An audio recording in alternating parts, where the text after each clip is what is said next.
Everyone thinks winter is peaceful, quiet, safe. But the truth is, winter doesn't silence the world. It just makes it easier for something else to move in the dark. And on nights when the temperature drops below zero, the things hiding in the cold aren't frozen. They're awake. This is one of those winter horror stories people regret hearing at night. But you clicked for a reason, so let's begin. Winter has a way of softening the world, turning everything quiet and slow and forgettable. At least, that's what Carter always believed, until the night he came back home. The snow behind his childhood house looked the same as it always did, a long pale trail leading into the woods. But the moment his boots touched the path, something changed. The silence wasn't normal. It felt engineered. The kind of quiet that presses against your ears and asks you to listen harder. His breath rose in pale clouds that didn't drift away. They lingered in the air like suspended ghosts. The trees, too, they didn't stand where he remembered them. Years should have made them denser, older, familiar. Instead, they looked arranged, like someone had shifted the entire forest a few inches at a time while no one was watching. Under the snow, something felt awake. A slow, patient awareness. And the deeper he walked, the heavier the cold felt, like the season knew who he was, and had been waiting. Halfway down the trail, Carter noticed it, another set of footprints beside his own. Same stride. Same depth. Same rhythm. But too perfect. Not a single scuff or slip, as if someone were stamping identical impressions beside him with machine precision. When he stopped, the prints stopped too. The snowflakes floating around him seemed to slow down, drifting like they were trapped in thick liquid. A cold breeze moved behind him, but nothing was there. A memory pushed against the back of his mind, a childhood storm, a blurred shape following him, a friend no one believed existed. Everyone told him he imagined it. But the snow remembered. The trail suddenly opened into a wide clearing, a frozen field so flat and white it looked unreal. Carter knew this place never existed. Not when he was a kid. Not ever.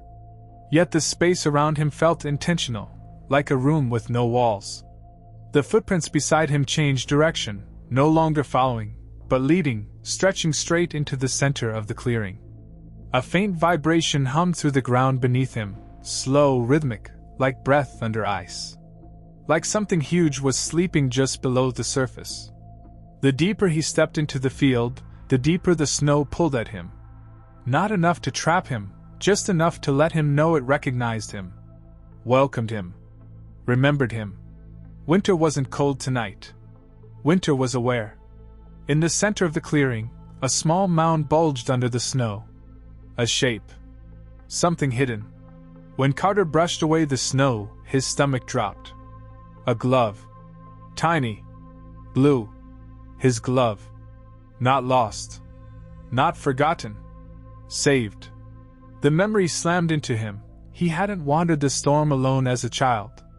He'd been out here with someone, a presence who never made it back. A presence no adult believed. A presence everyone wrote off as a childish invention. But winter doesn't bury things. Winter keeps them. The snow beneath his feet shifted, not collapsing, but pushing upward, as if something was rising to the surface, something returning to him after years of waiting. Winter wasn't showing him a memory. Winter was giving something back. Carter turned to run, but the forest didn't look right. The trees had shifted again, angling inward. The path had vanished. And behind him, his own footprints disappeared instantly, swallowed by the drifting snow. But the other prints, the perfect ones, remained. And they were no longer beside him. They circled him slowly, carving a tightening ring in the snow. A soft crunching sound followed the motion, steady, deliberate, impossibly close. Not his footsteps. Something unseen completing the loop. The circle closed. The cold deepened. And in that silent clearing, Carter finally understood. Winter doesn't chase things. Winter collects them. And tonight, it was collecting him. Evan had come to the mountains for silence. The kind that lets your brain finally stop grinding. Months of burnout had left him desperate enough to rent a cheap winter cabin on an off-season website. No neighbors. No distractions. Just snow, quiet, and a deadline he couldn't afford to miss. But from the moment he stepped inside, the cold didn't feel normal. It wasn't the kind of cold that bit or stung. It felt present. Alert. Like the air had been waiting for him. When he walked through the rooms, the cabin thermometer rose slightly, as if something frigid was pulling away from his body. His breath floated in the air too long, drifting in slow motion instead of disappearing like it should. It looked less like breath, and more like the cold was holding onto it. At night, he'd hear faint cracks beneath the snow. Not wind. Not ice. A slow, rhythmic pattern. Almost like footsteps. But impossibly far under the surface. By the third morning, the frost on the windows began forming strange patterns. Day 1, random veins.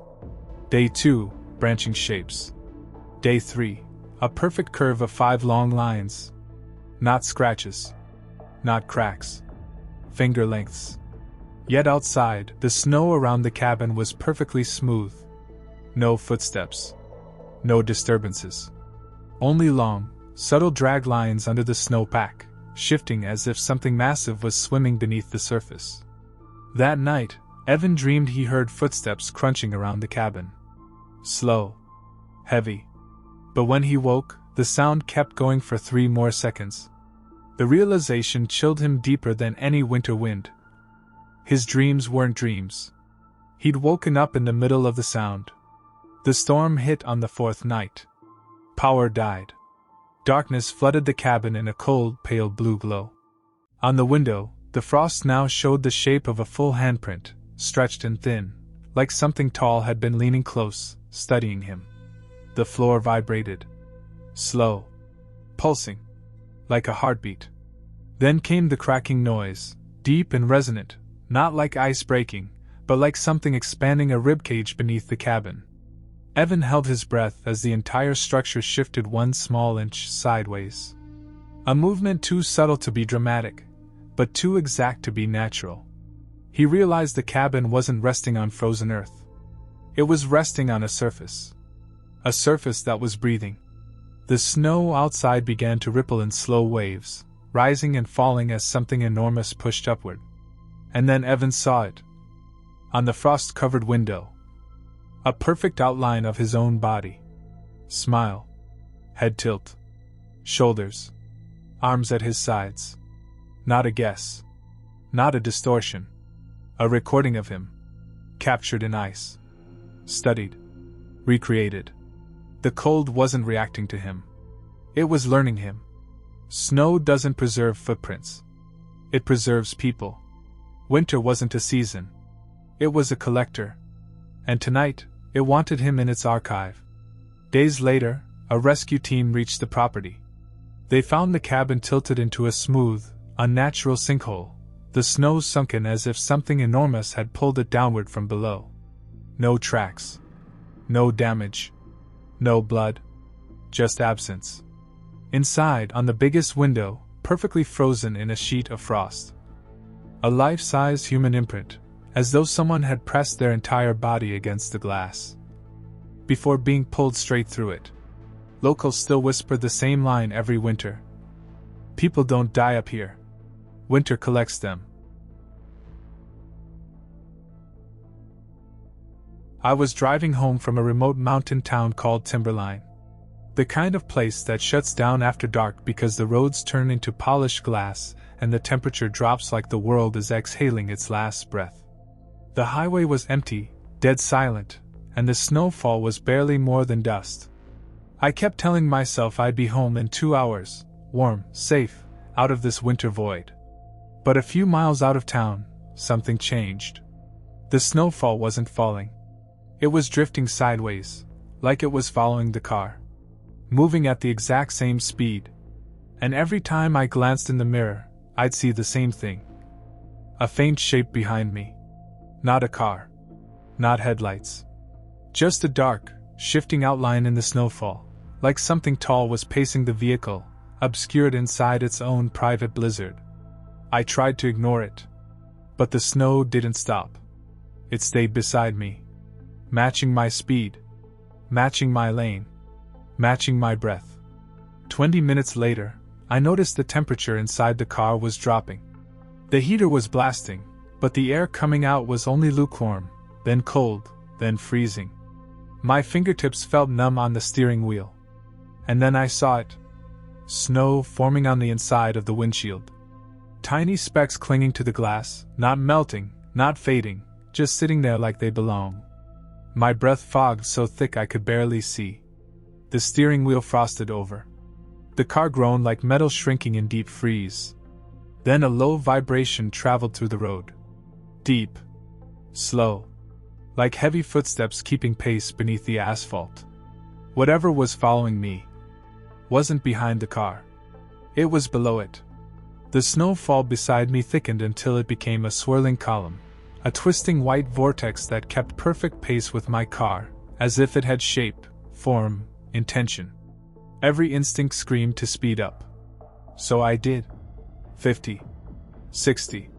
75 on a frozen road. The snowstorm stayed right beside me, never falling behind. And then, without warning, the storm cut me off. It moved in front of the car. Snow shouldn't move like a living thing. But this wasn't snow. It was a figure made of winter itself, its outlines shifting and bending, its center a void darker than the night sky. My headlights flickered the moment I looked at it too long. Like the cold was draining the electricity out of the car. The blizzard figure raised its shape. Not a hand. Just a suggestion of a limb. And the temperature inside the car dropped so fast I felt my heartbeat slow. Snow had crept onto the dashboard, onto my sleeves, onto my neck. It wasn't cold weather. It was winter pulling itself inside. That's when the truth hit me. This thing wasn't attacking me. It wasn't hunting me. It was returning to me. Like I had brought it with me once before, maybe as a child on a winter drive I no longer remembered. A truth buried like everything else winter hides. Snow doesn't chase. Snow claims what it already touched once. When my car was found the next morning, the engine was frozen solid. The doors wouldn't open. Everything inside was covered in a thick layer of snow. Even the ceiling. But no footprints were found. Not mine. Not anyone else's. Only one set of marks in the snow. 2 long trails running parallel along the highway, as if something massive had walked beside the vehicle the entire night. Locals say winter storms come and go. But sometimes, they say, a storm follows you home. And if it ever does, it's never your first time seeing it. Just the first time you remember.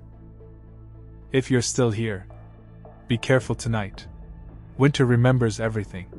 And it always comes back for more.